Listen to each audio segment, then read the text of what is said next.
त्यांच्याकडून अनेक चुका, अनेक पातकं ही झालेली आहेत. थेट इंग्रजांचे हस्तक म्हणून वावरण्यापासून तर मुठभर लोकांच्या हातात राजसत्ता आणि धर्मव्यवस्था असली पाहिजे हे त्यांचं मूळ तत्वज्ञान आहे. त्यांना भारताचं संविधान हे मान्य नाही. अलीकडच्या काळापर्यंत भारताचा तिरंगा ध्वज हा देखील राष्ट्रीय स्वयंसेवक मुख्यालय फडकत नव्हता. तसेच संविधानाच्या ऐवजी मनुस्मृती अर्थात बंच ऑफ थॉटनुसारच या देशाचा कारभार चालावा असा आग्रह सातत्याने त्यांचा राहिला आहे.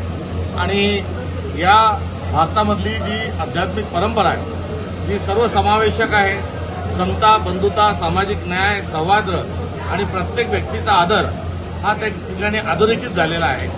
आणि त्याच्या विपरीत त्यांचा विचार असल्याच्या अनुषंगानं सरती शेवटी माणसातला गैरविश्वास वाढलाय, जातीतला धर्मातला द्वेष वाढलेला आहे आणि भारतात विविधता में एकता ही भारत की विशेषता आहे सूत्र गुंडाळून ठेवल्या जात असल्यामुळे फार मोठी अराजकतेची परिस्थिती निर्माण झालेली आहे. तेव्हा त्यांनी संघ जो आहे हा 100व्या वाढदिवसाला त्यांनी तो विसर्जित करावा ही त्यांच्याकडे आमचा प्रस्ताव आहे, विनंती आहे, अनुरोध आहे. जर दुसरीकडे त्याचं विसर्जन करत असताना, मनुस्मृतीचं दहन करत असताना, बंच ऑफ थॉटचंही दहन करत असताना त्यांनी महान असं भारताचं संविधान अर्थात भारताचं सर्वांना सोबत घेऊन चालण्याचं जे तत्वज्ञान आहे त्याचा अंगीकार करावा.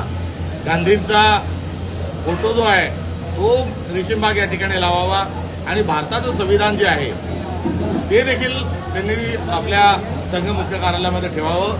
संघाने स्वतःची नोंदणी करून घ्यावी, त्यांचे सदस्य कोण आहेत, काय आहेत ते जाहीर करावं आणि पुढील वाटचाल जी आहे ती संविधानाच्या संवर्धन आणि संरक्षणासाठी करावी. हा आमच्या पदयात्रेचा एकंदरीत असणारा विषय आहे. आणि आज त्यांना 100 वर्ष होण्याच्या 1 वर्षाआधी त्यांच्या संपूर्ण आतापर्यंतच्या काळ्याकुट्ट कारकिर्दीचा आम्ही धिक्कार करतो. त्यांच्या संपूर्ण संघटनेचा आम्ही या ठिकाणी निषेध जो आहे तो निषेध देखील मी या ठिकाणी नोंदवतो.